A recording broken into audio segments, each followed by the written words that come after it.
topik tentang bioakustik ya. Jadi hari ini kita akan membahas tentang bioakustik.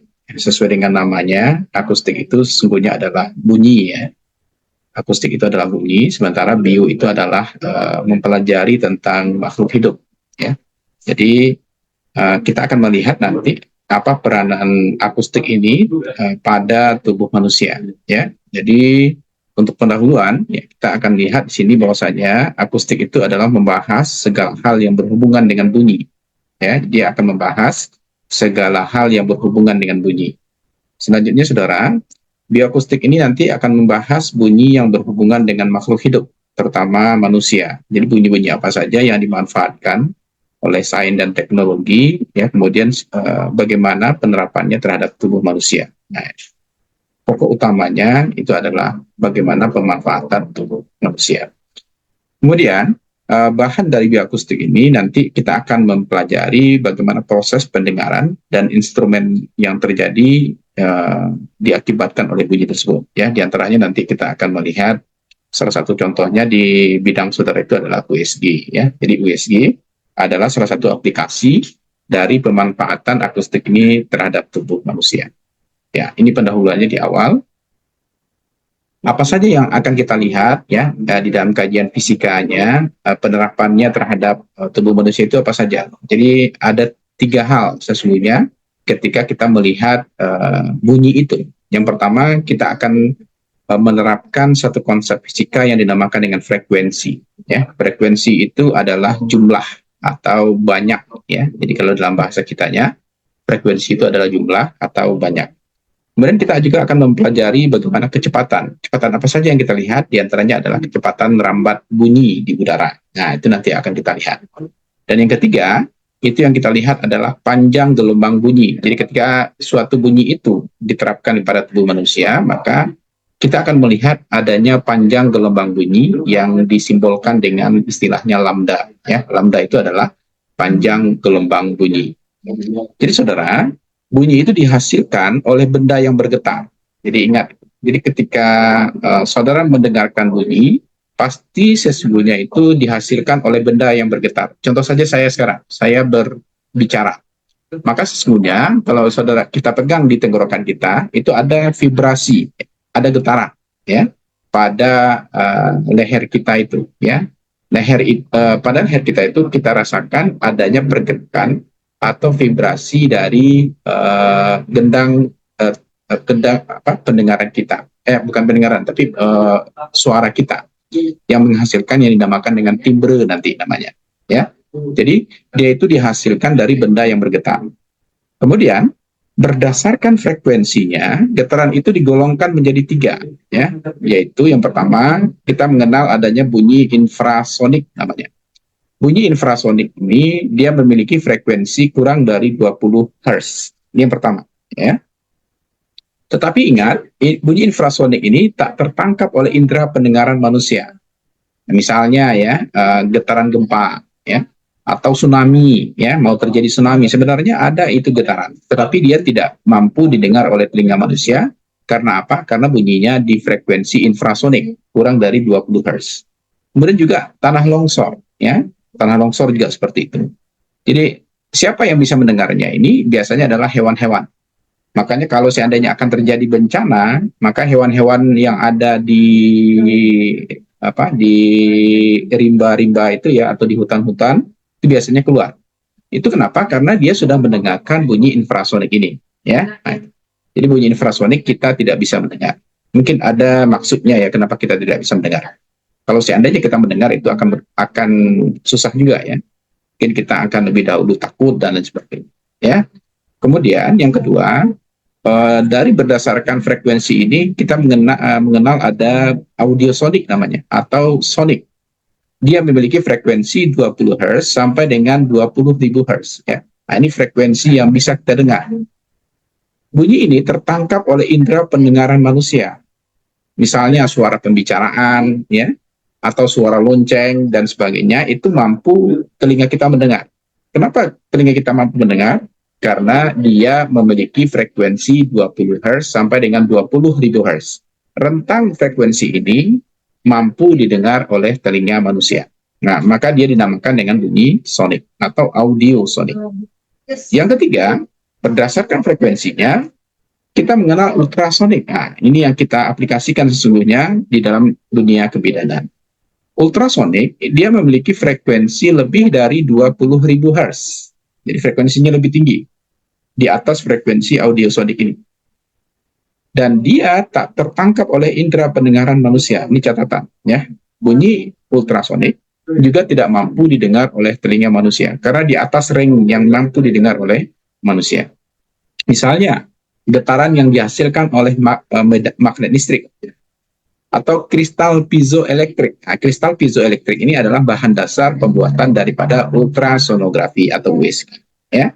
Dan ini digunakan beberapa instrumen kedokteran, contoh USG atau diatermi dan lain-lain, ya. Jadi frekuensi ultrasonik ini dimanfaatkan untuk membantu ya penanganan pasien, terutama pasien yang mengalami gangguan-gangguan, contoh kehamilan, ya, adanya janin di dalam rahim, ya, maka itu mampu atau bisa digunakan atau dimanfaatkan bunyi dengan ultrasonik ini yang memiliki frekuensi di atas 20.000 Hz. Oke ya, paham ya sampai di sini? Jadi ada 3 ini frekuensi yang akan saudara pahami nanti ketika kita membahas bunyi atau akustik, ya. Yang pertama adalah bunyinya infrasonik, yang kedua audiosonik, ya, atau sonik, dan yang ketiga adalah ultrasonik, ya. Nah, itu dia. Apa yang menjadi pemahaman kita di sini tentang frekuensi yang digunakan? Yang pertama, kurang dari 20 Hz, berarti dia adalah infrasonik. Ya, kalau dia antara 20 Hz sampai dengan 20.000 Hz, maka itu adalah audiosonik. Kemudian lebih dari 20.000 Hz itu dinamakan dengan ultrasonik. Nah, inilah pemahaman yang harus saudara pahami ketika mempelajari bioakustik. Ya, inilah beberapa contoh dari frekuensi, kecepatan, dan panjang gelombang bunyi yang mampu didengar oleh makhluk hidup. Ya, manusia itu bersuara menggunakan frekuensi 85 sampai dengan 1100 Hz. 85 sampai dengan 1100 Hz itu masih di dalam rentang audiosonik, ya. Dan manusia itu dapat mendengar dari 20 sampai dengan 20.000 Hz. Jadi kalau saudara mendengarkan di malam hari ada lolongan anjing, itu masih berada di frekuensi audiosoniknya manusia. Belalang itu bersuara 7.000 sampai dengan 100.000 Hz. Nah, ini berbeda dengan manusia. Dan belalang itu dapat juga mendengar pada 100 sampai dengan 15.000 Hz, ya. Ini belalang. Sementara kelelawar ini yang merupakan aplikasi sesungguhnya dari bunyi ultrasonik itu, ya, 10.000 Hz sampai dengan 120.000 Hz. Dan kelelawar itu dapat juga mendengar dari 1.000 sampai dengan 120.000 Hz. Sementara anjing, ya, yang saudara mungkin sering dengar, ya, kalau kita tinggal di kampung-kampung itu, ya, anjing itu bersuara 85 sampai dengan 450, ya, 45 sampai dengan 450, bahkan hingga sampai dengan 1080 Hz, ya. Dan anjing juga dapat mendengar dari 15 sampai dengan 50.000 Hz. Jadi begitu, ya, makhluk-makhluk hidup, ya, memiliki frekuensi yang berbeda, baik itu dia bersuara maupun mampu mendengarkan suara yang dikeluarkan oleh makhluk lain, seperti itu. Sekarang kita lebih spesifik, apa itu suara, ya? Jadi suara itu memiliki karakter berbeda-beda, ya, meskipun memiliki frekuensi yang sama sekalipun, ya. Nah, inilah cikal bakal munculnya ada suara laki-laki, ada suara perempuan, ya. Suara laki-laki biasanya ada bass, bariton, tenor, ya. Kemudian suara perempuan biasanya ada sopran, mezzo-sopran, alto. Nah, inilah yang membuat dia berbeda. Apa yang mempengaruhi? Yang mempengaruhi itu adalah perubahan tekanan udara dalam gelombang bunyi, ya. Jadi tidak akan bisa, ya, sama nanti suara laki-laki dengan suara perempuan walaupun dipaksakan, ya. Kan ada juga tuh artis-artis yang sebenarnya dia cowok, ya, jadi cewek, ya, suaranya dirubah, ya. Tapi ingat, ketika dia marah itu suara aslinya pasti keluar. Itu artinya apa? Suara itu sebenarnya tidak bisa dirubah. Kalau dipaksakan berubah, itu biasanya pita suaranya akan rusak, ya. Ketika pita suara rusak, nanti timbrenya juga berbeda, ya. Kemudian nanti karakter suara yang berbeda-beda ini lazim disebut dengan timbre, ya, atau warna suara, ya. Nah, inilah yang saya sampaikan tadi. Ada sopran, ya, mezzo sopran, alto, ada bass, bariton, dan tenor. Apa yang mempengaruhi? Itu adalah timbre, ya. Yang mempengaruhi itu adalah timbre. Oke, paham sampai di sini, Irma?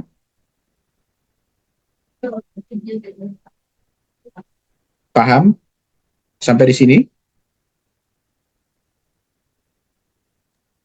Paham, Pak. Oke, ya. Kita lanjutkan. Sekarang kita lihat, ya. Ketika kita mendengar, maka itu biasanya ada bunyi. Nah, salah satu bunyi yang kita dengar itu adalah musik. Ya. Maka kita lihat di sini warna musik. Warna musik itu adalah warna bunyi, ya, suatu alat musik tergantung atas perubahan tekanan udara.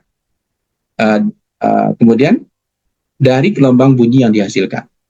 Contoh aja gitar, ya.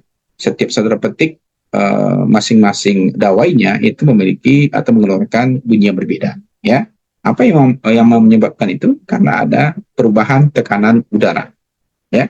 Kemudian gelombang bunyi dari garpu tala, ini namanya garpu tala, ya, mempunyai perubahan tekanan yang halus, ya, memberikan warna yang jernih. Jadi kalau saudara nanti ada satu praktikum mungkin nanti di kampus, ya, menggunakan garpu tala, maka kita bisa melihat fungsi yang sangat variatif yang dikeluarkan oleh garpu tala tersebut. Kenapa? Karena dia mempunyai perubahan tekanan udara yang halus, ya, sehingga dia memberikan warna yang jernih. Salah satu penanganan untuk orang yang kehilangan pendengaran atau ada gangguan pendengaran itu adalah garpu tala ini. Kenapa? Karena dia memang mampu mengeluarkan jenis suara dari frekuensi yang sangat variatif, ya. Maka salah satu mendeteksinya kita menggunakan garpu tala ini. Kemudian gelombang bunyi dari biola itu mempunyai perubahan tekanan tiba-tiba yang memberikan warna bunyi yang lebih kasar, ya. Biola itu kalau digesek, ya, kalau orang ahlinya itu kan bisa mengeluarkan bunyi dengan nada yang berbeda-beda, ya, seperti itu. Tapi lebih kasar kalau dibandingkan dengan garpu tala. Sehingga kalau kita ingin melihat, ya, seperti yang saya sampaikan tadi, ingin melihat bagaimana kerusakan pendengaran manusia itu, memang kita bisa menggunakan garpu tala ini, ya, karena dia memiliki gelombang sederhana, murni, dan lembut, ya. Ini kita lihat musik ini. Musik, ya, kalau ini apa ini namanya, ya, trompet, ya, bagi trompet ini masing-masing ini berbeda namanya. Ini namanya flute, ya. Ini namanya oboe, ya. Ini namanya biola. Kalau flute ini dia merupakan perubahannya halus dan memberikan warna yang mengalun, ya. Kemudian kalau oboe ini dia perubahannya cepat, ya, dan dia memberikan warna yang kaya variasi, ya. Karena memang masing-masing tombolnya kalau ditekan ini akan menghasilkan warna suara yang berbeda. Biola juga seperti itu. Dia gelombang suara yang bergerigi, memberikan warna yang lebih jelas dan kasar, ya, seperti itu. Jadi ternyata alat-alat musik pun itu juga menghasilkan warna dengan variasi frekuensi yang berbeda-beda, seperti itu. Oke, jadi suara itu, ya,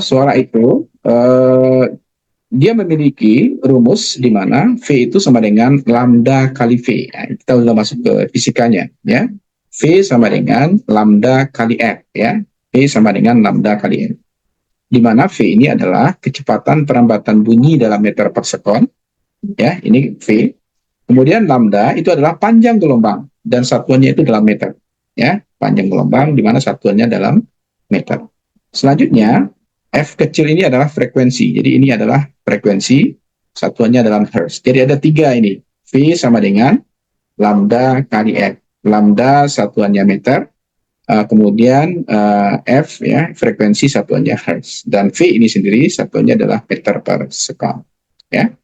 Kenapa kita bisa mendapatkan meter per sekon? Karena sesungguhnya hertz itu adalah sepersekon, ya. Meter kali sepersekon sama dengan meter per sekon, seperti itu, ya. Nah, kita lihat di sini, ya, contoh. Coba dikeluarkan bukunya apa sambil kita berlatih. Coba dicatat ini, jika suara di udara ya memiliki kecepatan perambatan 340 meter per sekon, ya, dan frekuensinya 20 Hz, ya. Jadi yang pertama diketahui V ini. V-nya adalah 340 meter per sekon dan frekuensinya 20 Hz. Pertanyaannya, berapakah panjang gelombang bunyi tersebut? Ya, jadi yang ditanya adalah lambda. Kalau V sama dengan apa tadi? V sama dengan lambda kali F, maka tentu kalau lambda sama dengan V per F, ya, maka lambda sama dengan V per F. Maka tentu hasilnya adalah V-nya 340 meter per sekon, kemudian frekuensinya 20 Hz. Maka 340 dibagi dengan 20 Hz dapatnya adalah 17 meter. Ya, maka kita sudah bisa mendapatkan panjang gelombang yang dihasilkan oleh suara yang memiliki kecepatan 340 meter per sekon dan frekuensinya 20 Hz, ya. Paham ya? Contoh ini. Nah, coba kita berlatih. Kita coba ganti apanya. Kalau kecepatan gelombangnya ini sama, ini 340 meter per sekon, kemudian frekuensinya menjadi 10 Hz. Coba berapa lambdanya? Siapa yang bisa jawab? Ayu? Ininya 340 meter per sekon, kemudian frekuensinya 10 Hz. Pertanyaannya berapa lambdanya? Ayu bisa jawab, Ayu?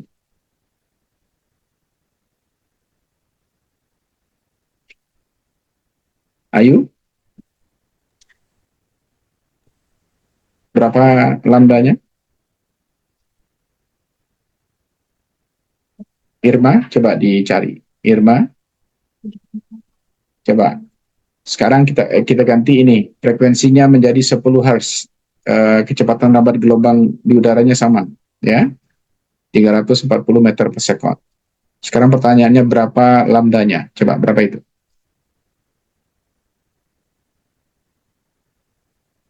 Rizka? Rizka bisa jawab?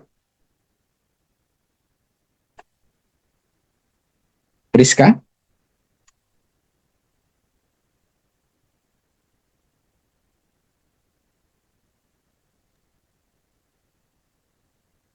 Ayo, siapa yang bisa jawab? 34, Pak. Berarti caranya gimana? 340 meter per sekon dibagi dengan 10 Hz, ya. Dapatnya berapa? 34, Pak. Oke, sip ya. Jadi 34.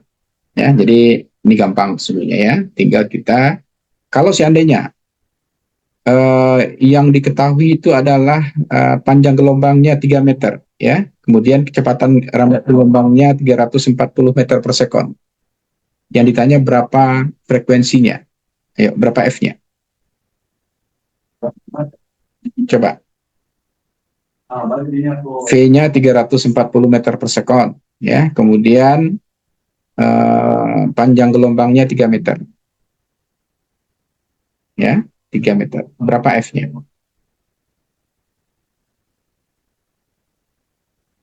Ayo, berapa Irma?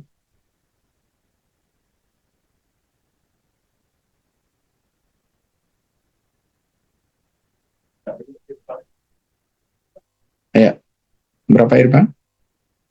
Ingat ya, rumusnya ini, V sama dengan lambda kali F, ya. Kalau ditanya F, maka F sama dengan V per lambda, ya. Nah, sekarang kalau V-nya 340 meter per sekon, ya, lambdanya 3 meter. Berapa F-nya? Ayo.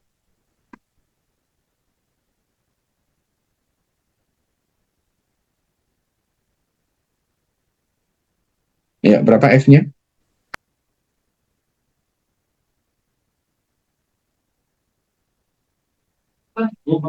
Siapa yang bisa? Boleh yang lain ya. Rizka, Angelina Angel. Ya, Angelina Angel bisa?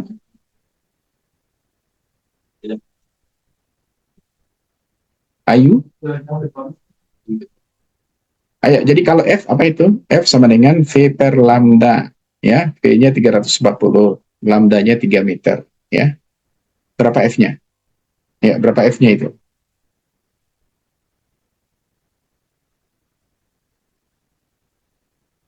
Halo? Ayu, berapa itu Ayu?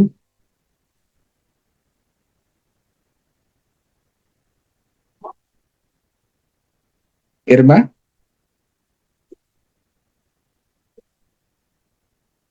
Ya kan gampang gitu ya. F-nya sama dengan 340 meter per sekon dibagi dengan 3 meter. Ya, berapa itu 340 dibagi 3? 113, sekian Nah, sekian, Pak. 113, koma sekiannya berapa? Coba dibaca Irma. Berapa? Sekian-sekian kan nggak ada angkanya. Ya. 113, 33, Pak. 113,33 Hz ya. Nah, itu F-nya ya. Karena per S itu sama dengan Hz ya. HZ. Paham ya? Siapa tahu ada soalnya kayak gini keluar ya. Tolong dipahami ya. Jadi saudara, kecepatan bunyi di udara itu adalah 340 meter per sekon ya. Dia memiliki nilai 340 meter per sekon. Jika sesuatu memiliki kecepatan melampaui kecepatan suara di udara ini, maka dia disebut dengan supersonik. Nah, jadi kalau dahulu ya waktu Rasul pergi Isra Mi'raj itu dipertentangkan ya bagaimana Rasul itu bisa ke langit ya dalam waktu satu malam ya. Nah, kalau sekarang udah gampang, udah mungkin ya karena ada kecepatan yang lebih cepat dari kecepatan bunyi ya di udara. Itu adalah supersonik ya. Contohnya adalah pesawat supersonik dengan kecepatannya 2000 km per jam ya. Itu bisa cepat sampainya ya. Oke. Sekarang kita seperti yang saya sudah sampaikan tadi ada formula yang harus saudara pahami untuk berhasilnya USG ya. Di antaranya adalah efek Doppler ya. Di dalam efek Doppler ini ya ada dua hal yang harus kita pahami. Yang pertama, ketika frekuensi bunyi berubah akibat perubahan jarak sumber bunyi ke pendengar. Ya, jadi ada perubahan jarak sumber bunyi ke pendengar. Ini tolong dicatat dulu ya. Formula frekuensi sekarang itu adalah untuk sumber bunyi mendekati pendengar itu sama dengan F1 sama dengan F0 kali V per V kurang C. Nah, ini rumus yang pertama. Ya. Kemudian untuk sumber bunyi yang menjauhi pendengar F2 sama dengan F0 dikali dengan V per V tambah C. Ya. Ini untuk sumber bunyi yang menjauhi pendengar. Oke. Nah, di mana kalau seandainya yang kedua, kasusnya sekarang pendengarnya yang bergerak, sumber bunyinya diam. Ya. Untuk kasus seperti ini, formula frekuensi sekarang itu adalah untuk pendengar mendekati sumber bunyi. Jadi pendengar ini mendekati sumber bunyi, maka F1-nya itu sama dengan F0 dikali V tambah eh, tambah C dibagi dengan V. Kalau seandainya pendengar menjauhi sumber bunyi kasus ini, itu adalah F2 sama dengan F0 dikali V dikurang C dibagi dengan V. Mohon saudara catat ini mungkin barangkali ya. Coba catat yang pertama ini dulu. Kemudian nanti saya pindahkan untuk catat rumus yang kedua. Karena ini kita butuhkan untuk menyelesaikan contoh soal di slide berikutnya. Coba dicatat.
Sudah selesai yang bagian ini?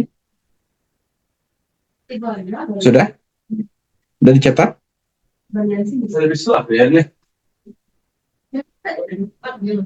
Sudah belum? Irma? Pak.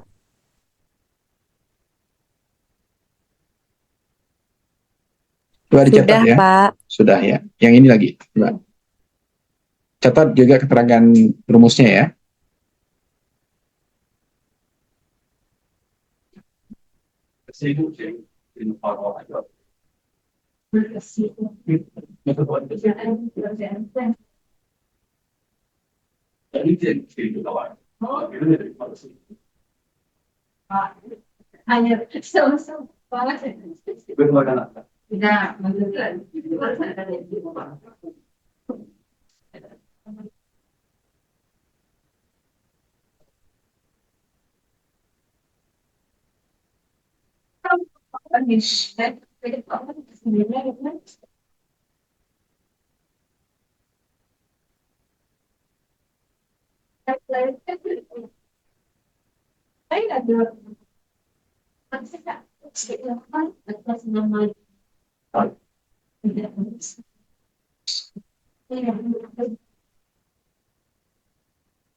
Oke, sudah ya. Ya. Coba kita lihat. Nah, ini contoh soalnya. Ini coba perhatikan, ya, ambulans mengeluarkan bunyi sirine dengan frekuensi 1000 Hz dengan kecepatan 72 km per jam. Mendekati pendengar 1 dan meninggalkan pendengar 2. Ya. Jadi kasus ini berarti yang pertama, ya.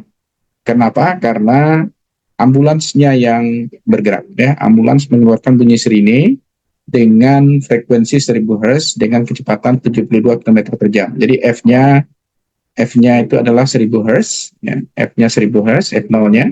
Kemudian kecepatannya adalah V ini V ya, V-nya adalah 72 km per jam. Ya. V-nya 72 km per jam. Pertanyaannya, hitunglah frekuensi bunyi sekarang yang didengar oleh pendengar 1 dan pendengar 2.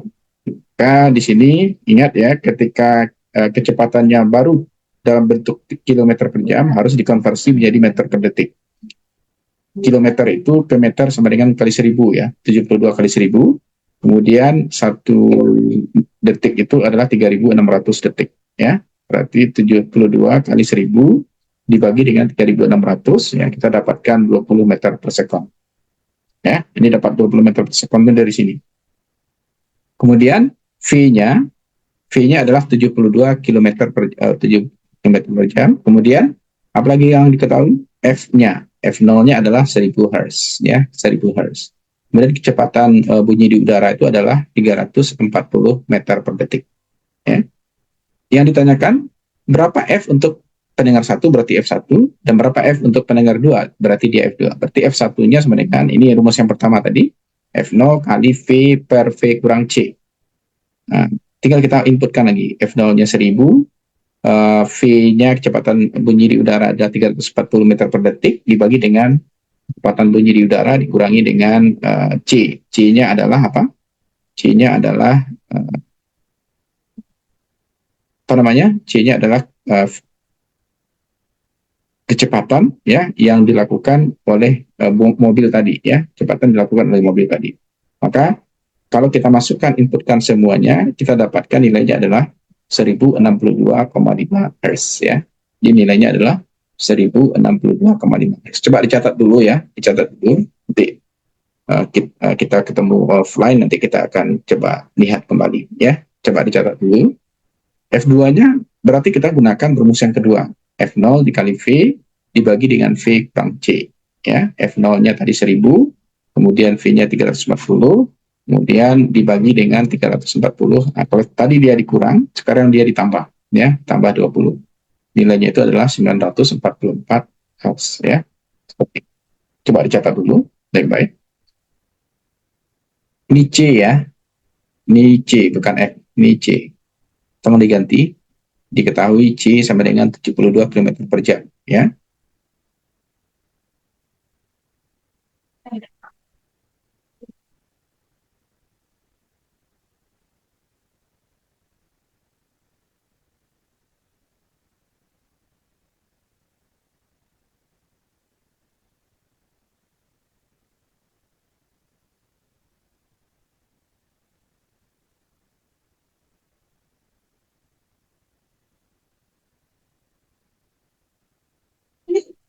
Coba.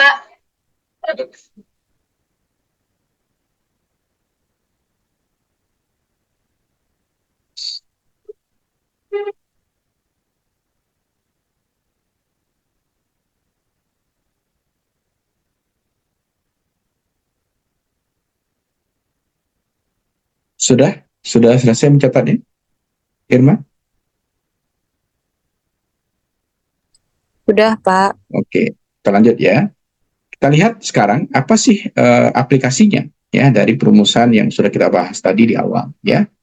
Aplikasinya ketika kita mendengar itu di dalam tubuh atau anatomi kita, kita melihat adanya telinga misalnya, ya. Bagaimana telinga dan proses pendengaran. Jadi yang penting, telinga itu adalah organ yang berperan menerima getaran suara. Jadi suara yang diberikan oleh apa saja yang ada di dunia ini itu yang berperan utama itu adalah telinga. Dan getaran tergolong sebagai energi mekanik. Kenapa dia mekanik? Karena dia mampu bervibrasi namanya, ya, bergetar. Ketika dia bergetar itu dia menghasilkan bunyi. Maka bergetar itu adalah mekanik, ya, bukan elektrik, tapi mekanik, ya.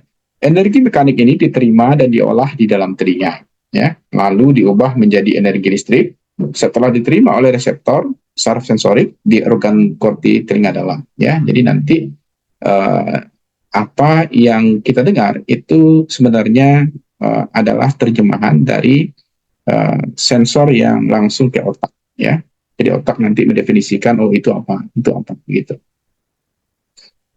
Nah, ini telinga yang sudah yang ada di tubuh kita. Ini proses-prosesnya seperti ini.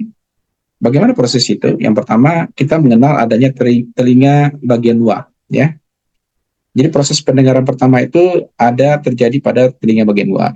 Di mana di sini aurikel atau daun telinga mengumpulkan gelombang suara untuk diteruskan ke liang telinga, ya.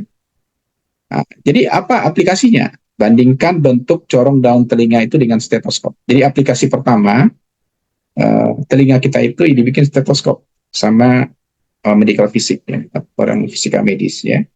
Jadi dibikin stetoskop, ya.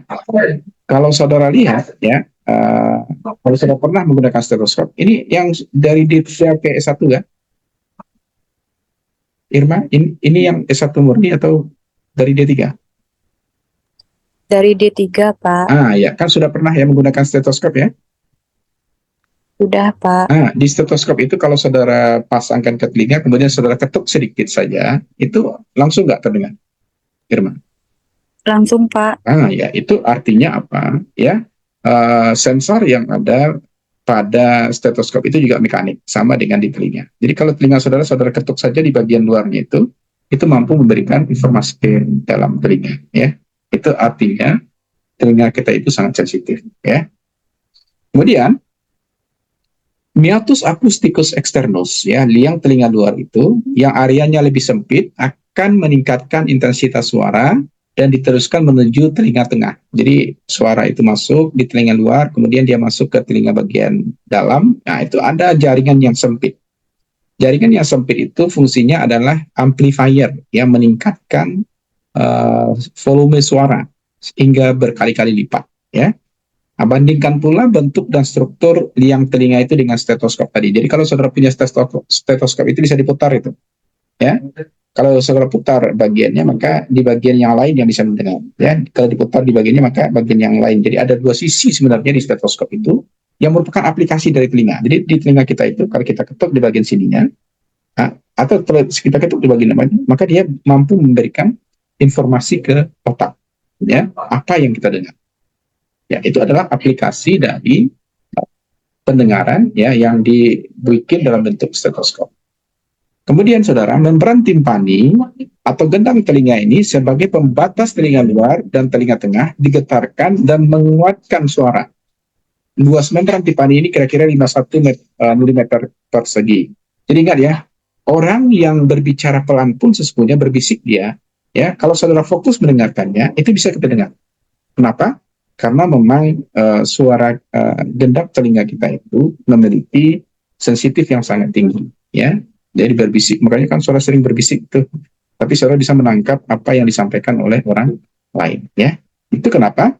Karena memang ya telinga kita itu sensitif. Kalau normal ya, kalau normal. Jadi ada gangguan pada pendengaran, ya, baru dia tidak sesensitif yang normal. Kemudian kita lanjut ke telinga bagian tengah, ya. Dia terdiri dari tulang-tulang pendengaran, diantaranya ada malleus, ya, ada incus, dan ada stapes. Ya. Dia menguatkan suara dengan mekanisme gaya ungkit dan melanjutkannya menuju pembatas telinga dalam yaitu foramen ovale. Jadi di dalam daun telinga itu ada foramen ovale namanya yang berbentuk siput. Ya. Efek dari gaya ungkit tulang pendengaran terhadap getaran suara itu adalah 1,3 kali. Jadi kalau suara berbisik, kenapa saya bilang kita bisa mendengar? Karena dia melakukan amplifikasi namanya, ya, penguatan sebanyak 1,3 kali. Cermati bahwa tulang-tulang pendengaran berawal dari membran timpani seluas 51 meter persegi dan berakhir pada foramen ovale dengan luas kira-kira 3 meter persegi, 3 mm persegi. Dengan demikian, getaran suara yang masuk ke dalam telinga itu mengalami amplifikasi sebesar 22 kali. Ya. Nah, makanya kalau berbisik pun bisa didengar karena memang telinga yang baik normal itu mampu mengamplifikasi ya, suara bunyi itu menjadi 22 kali, ya. Ya, jadi kira-kira seperti inilah ya telinga kita itu sehingga dia sampai ke bagian ini yang didengar, kemudian ini telinga tengah, dan ini adalah foramen ovale, ya, yang berbentuk siput. Yang ketiga ini telinga bagian dalam, ya. Di telinga bagian dalam itu ada koklea atau rumah siput dan ductus semicircularis, ya, saluran setengah lingkaran. Jadi saluran setengah lingkaran. Di dalam koklea ini terdapat 3 saluran. Yang pertama dikenal dengan skala vestibuli dan skala timpani. Nah, ini nggak boleh rusak ini. Kalau ini rusak, ini adalah awal mula rusaknya pendengaran kita, ya, yang berisi cairan perilimfe. Ya, di sini ada cairan perilimfe yang akan bergetar meneruskan getaran dari foramen ovale. Selanjutnya getaran ini akan menggetarkan cairan endolimfe dan organ korti di skala ketiga atau skala media. Ya, nah, jadi fungsi semuanya ini adalah untuk membuat ya suara yang kita dengar itu semakin jelas, ya, semakin bersih. Organ korti ini merupakan sel-sel rambut sebagai reseptor pendengaran. Ya, dengan kata lain, energi mekanik berupa getaran tadi merangsang reseptor saraf sensorik pendengaran atau kita kenal dengan nervus belakang, dan diteruskan sebagai energi listrik menuju otak untuk ditafsirkan. Ya, nah ini adalah proses ya pada telinga bagian atas. Nah inilah gambarnya ya, yang berakhir pada seperti ini, rumah siput ya. Ini di awal dengar sampai kemudian ini foramen ovale di telinga bagian tengah ya. Ini foramen ovale, ini adalah rumah siput ya. Oke, apa saja kerusakan-kerusakan yang diderita oleh manusia terhadap pendengaran ya? Pada usia muda, batas atas itu masih 20.000 Hz ya. Di usia pertengahan dia berkurang menjadi 15.000 Hz, dan pada usia lanjut dia menjadi 10.000 Hz ya. Jadi akan berkurang selalu pendengaran itu. Ya. Dan telinga manusia ini memiliki sensitivitas tertinggi pada frekuensi 3.000 Hz yang menimbulkan rasa tidak nyaman. Ya, misalnya suara jeritan atau alarm ya. Yang menyebabkan nanti kondisi tersebut koklea atau gendang yang ada pada telinga kita itu menjadi rusak ya. Ini respon frekuensi di telinga itu dikategorikan sebagai berikut. Yang pertama, pada frekuensi rendah telinga sangat tidak sensitif ya. Frekuensi 20 Hz ya membutuhkan intensitas suara itu kira-kira 1 Weber per meter kuadrat. Pada frekuensi ambang atas pendengaran, pada frekuensi 100 Hz, dia membutuhkan intensitas suara itu kira-kira 10⁻⁻10 Weber per meter kuadrat. Kemudian pada frekuensi ambang bawah pendengaran, itu frekuensinya menjadi 3000 Hz ya. Ini sangat menusuk. Jadi kadang-kala telinga kita itu menjadi sangat nyeri ya. Itu kenapa? Karena frekuensinya sangat menusuk. Oke, kebisingan ya itu diukur dengan skala desibel. Berikut ini merupakan daftar nilai kebisingan dalam berbagai situasi dan dampak yang ditimbulkan. Contoh ini yang menimbulkan dampak di jalan ya, jalanan ya, pemaparan lama menimbulkan kerusakan pendengaran. Diskotik misalnya, itu batas ketidaknyamanan ya. Pesawat udara kalau sudah tinggal di airport misalnya, itu batas nyeri. Atau refocus ear ya, itu merobek membran timpani. Itu kalau seandainya sudah sangat merusak. Nah, itu ya yang ada di dalam telinga ya atau akustik. Jadi kerusakan-kerusakan itu ya pendengaran itu akibatnya terjadi akibat yang pertama adalah kerusakan mekanis ya akibat cedera di kepala. Ini biasa menjadi rusaknya pendengaran. Atau adanya penyakit ya, penyakit yang menghambat gerakan tulang-tulang pendengaran ya dapat diatasi dengan operasi atau menggunakan alat bantu dengar ya, alat bantu pendengaran. Penyakit yang merusak ya saraf menuju koklea itu sulit diatasi ya. Kemudian terpapar pada kegaduhan secara berlebihan ya. Itu bisa terjadi tinnitus ya dapat terjadi setelah terpapar kegaduhan konserok misalnya atau saat distres ya ketika tidak bisa tidur itu juga bisa mengalami kerusakan pendengaran atau proses penuaan ya. Proses penuaan juga bisa menimbulkan penurunan sensitivitas terhadap suara. Nah, inilah ya yang ada di dalam aplikasi akustik yang terjadi pada tubuh manusia. Oke. Barangkali ini untuk pertemuan kita hari ini ya. Di pertemuan yang akan datang kita akan lihat aplikasi dari akustik ini di dalam ultrasonic. Ada yang mau ditanyakan sampai di sini? Saya silakan. Ya, saya silakan. Ada yang mau bertanya? Irma? Ya, yang lain mana ini? Coba di-on-kan kameranya sambil kita sambil kita isikan absennya ya. Berarti saya bikin absen manual aja dulu ya. Saudara juga, siapa yang kita sudah 3 kali pertemuan dengan hari ini kan? Irma? Iya, Pak. Oke, tolong dibikinkan absennya. Ya, coba di-on-kan kameranya sebagai bukti kita hadir secara online. Kita ambil fotonya ya. Ada yang mau ditanyakan dengan materi saya tadi? Silakan. Ambil on-kan kamera ya. Saya ambil foto kehadiran. Ayo, baru 8 orang ini yang on. Coba di-on-kan kamera semua kan? Ya, silakan di-on-kan kameranya. Saja saya dapat sampaikan Pak karena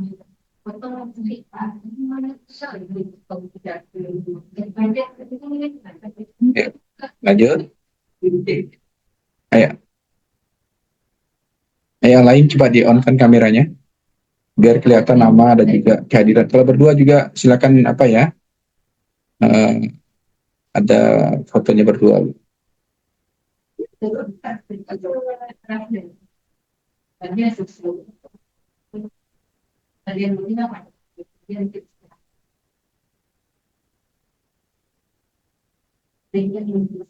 Ayo, yang lain bisa segerakan.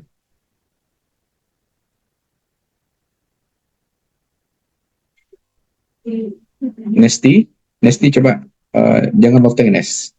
Ada Nestinya bagus. Loteng kan tidak bisa ketahuan siapa. Ayo senyum ya. Ini baru 1, 2, 3, 4, 5, 6, 7, 8, 9, 10, 11, 12, 13 yang on ya. Berarti 13 ini saya catat nanti di absennya ya. Ya. Coba Nesti ke ataskan dikit. Nggak usah lotengnya Nes. Lotengnya nggak perlu. Ya. Oke, 1, 2, 3. Senyum. 1, 2.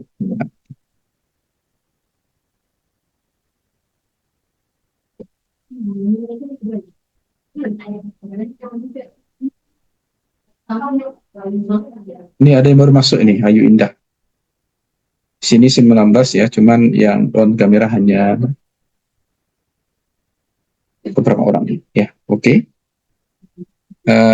Kita ketemu lagi pada pertemuan selanjutnya dengan ultrasonic. Oh, ini ada yang baru. Ini Anissa Zakia ya, baru ya? Baru masuk.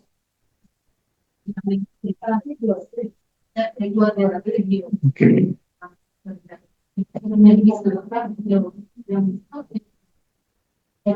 Oke ya. Sampai di sini. Assalamualaikum warahmatullahi wabarakatuh. Waalaikumsalam warahmatullahi wabarakatuh. Terima kasih, Pak. Ya. Terima kasih, Pak.